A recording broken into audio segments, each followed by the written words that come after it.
안녕하세요. 오늘은 저희에게 도착한 아주 특별한 자료, 봉산 영농회와 남평농협 조합원 간담회 녹취록을 좀 깊이 들여다볼까 합니다. 아, 네. 그 농촌 현장의 목소리가 아주 생생하게 담겨 있더라고요. 맞아요. 그래서 이번 시간에는 이 자료를 통해서요, 고령화되고 있는 우리 농촌 현실 속에서 농민분들이 실제로 어떤 어려움을 겪고 계신지, 그리고 또 농협이라는 조직에 기대하는 건 뭔지, 근데 또 현실과의 간극은 어떤 지점에서 느끼시는지, 이런 것들을 좀 자세히 살펴보는 게 목표입니다. 네, 흥미로운 지점들이 많을 것 같습니다. 자, 그럼 바로 한번 시작해 볼까요? 우선 녹취록을 들어보면 가장 먼저 이렇게 와닿는 게 역시 그 연세 드신 농민분들의 현실적인 어려움이에요. 뭐 비료포대 하나 드는 거, 아니면 모판 옮기는 거, 이런 기본적인 농사일조차 너무 버겁다, 이런 말씀들이 나오거든요. 네, 맞습니다. 그게 단순히 그냥 아이고 힘들다 이런 차원이 아니라 좀 더 생각해 볼 지점이 있는데요. 그러니까 고령화가 단순 노동력 부족 문제를 넘어서서 그 농업 방식 자체에 어떤 제약을 가하고 있는지가 드러나는 거죠. 방식 자체의 제약이요? 네, 기계화가 어느 정도 됐다고는 하지만 여전히 사람 손이 필요한 부분들, 특히 이렇게 나르고 옮기는 작업 있잖아요. 그런 지점에서 어려움이 계속 발생하는 거예요. 이게 그냥 일손이 부족하다, 이거랑은 또 다른 문제인 거죠. 그렇군요. 그래서 이런 어려움을 좀 덜어주려고 농협에서 위탁 영농이라는 걸 시범 사업으로 하는 모양이에요. 연로하시거나 좀 농사짓기 힘드신 분들 농지를 기계가 있는 다른 분들한테 맡기는 그런 방식인 거죠. 네네. 제도 자체의 취지는 참 좋은데 그런데 이게 현장에서는 뭔가 좀 삐걱거리는 소리가 들리는 것 같아요. 어떤 조합원분은 아니 기계만 넣어주면 뭐하냐, 이렇게 딱 꼬집어서 말씀하시더라고요. 그 지적이 정말 핵심의 지점인 것 같습니다. 그러니까 위탁 영농이라는 그 아이디어나 취지는 좋은데 현장에서 정말 필요한 아주 구체적인 부분하고는 좀 동떨어져 있다는 거죠. 구체적인 부분이요? 예를 들면 어떤 걸까요? 그 비료 배송 문제가 아주 대표적인 예예요. 농협에서는 지원하는 비료를 어르신 집으로 보내준단 말이죠. 근데 실제 농사는 다른 사람이 저기 논에서 짓잖아요. 그렇죠. 그럼 농사 짓는 사람은 비료를 가지러 따로 가야 하고 어르신은 또 창고에 쌓아둔 비료를 다시 꺼내서 줘야 하고, 이게 뭐랄까 이중으로 번거로운 거죠. 그러네요. 정말 실질적인 불편함이 있겠어요. 네, 그러니까 정말 필요한 사람한테 필요한 장소까지 직접 전달되는 그 마지막 1마일 지원, 그게 딱 막혀있는 셈이에요. 어떻게 보면 중앙에서 만든 정책과 현장의 진짜 현실 사이에 간격이 있다는 걸 보여주는 아주 상징적인 사례죠. 게다가 또 이런 불만도 있더라고요. 작년에 시범 사업을 했으면 뭐가 좋았고 뭐가 문제였는지, 그래서 올해는 어떻게 개선이 됐는지, 그런 좀 데이터에 기반한 설명이나 피드백이 있어야 할 텐데 그런 게 좀 부족하다는 거예요. 네, 맞아요. 이러다 보니까 이게 혹시 그냥 보여주기식 행정 아니냐, 뭐 이런 의구심까지 나오는 상황인 거죠. 그렇죠. 이게 결국은 소통 부재 문제하고 맞물리면서 제도 자체에 대한 불신으로 이어질 수도 있는 부분입니다. 네, 이야기가 자연스럽게 또 돈 문제로 넘어가더라고요.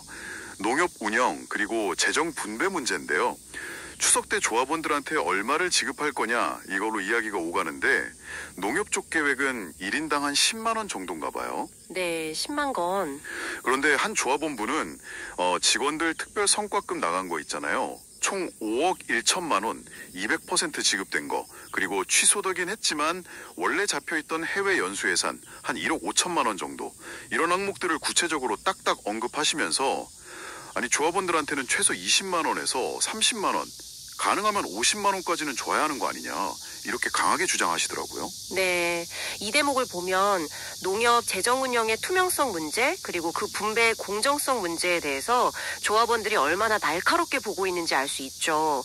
특히 그 사업준비금이라는 개념이 나오는데 이게 좀 흥미롭습니다. 사업준비금이요? 그건 뭔가요? 네, 그러니까 출자금하고는 별개로요, 조합원들이 농협 사업을 이용한 실적에 따라서 적립되는 돈이에요. 일종의 기여금 같은 거죠.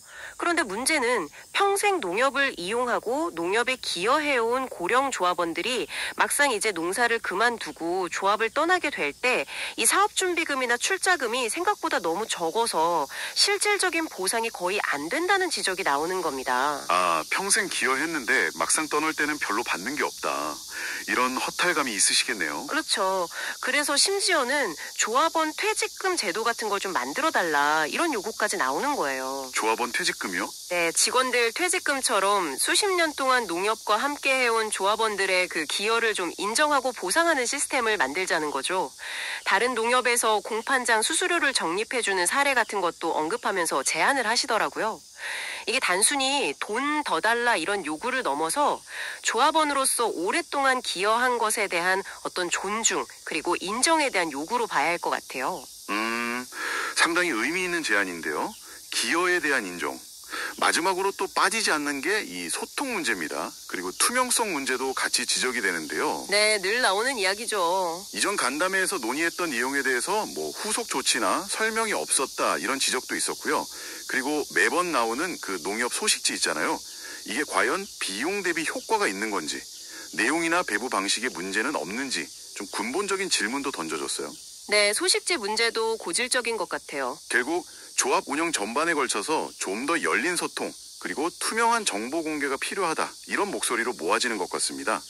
오늘 저희가 살펴본 이 간담회 녹취록은요. 정말 고령화 시대를 맞이한 우리 농촌 지역사회의 현실 그리고 그 안에서 농협이라는 조직이 조합원들의 계속 변화하는 피로를 어떻게 채워줘야 하는가에 대한 아주 깊은 고민을 담고 있는 것 같아요. 맞습니다. 단순히 뭐 농사기술 지원하고 이런 걸 넘어서서 이제는 좀 더 실질적인 생활 지원 그리고 평생 동안 해온 기여에 대한 경제적이거나 또는 정서적인 인정 이런 복합적인 요구들이 드러나고 있다는 거죠. 네, 그렇죠. 여기서 우리가 한 걸음 더 나아가서 이런 질문을 던져볼 수도 있을 것 같아요. 그러니까 공동체를 아주 오랫동안 지탱해온 구성원들이 이제 나이가 들면서 기존의 시스템이나 지원 방식이 더는 잘 맞지 않게 될 때 과연 그 공동체는 어떻게 스스로를 좀 재구성하고 또 변화에 적응해 나가야 할 것인가? 공동체 재구성과 적응이요? 네. 이게 비단 여기 봉산용농회나 남평농협만의 문제는 아닐 겁니다. 어쩌면 급격한 인구구조 변화를 겪고 있는 우리 사회 전체가 함께 풀어가야 할 숙제가 아닐까 그런 생각이 드네요. 청취자 여러분께서는 이 지점에서 어떤 생각을 하시는지 궁금합니다.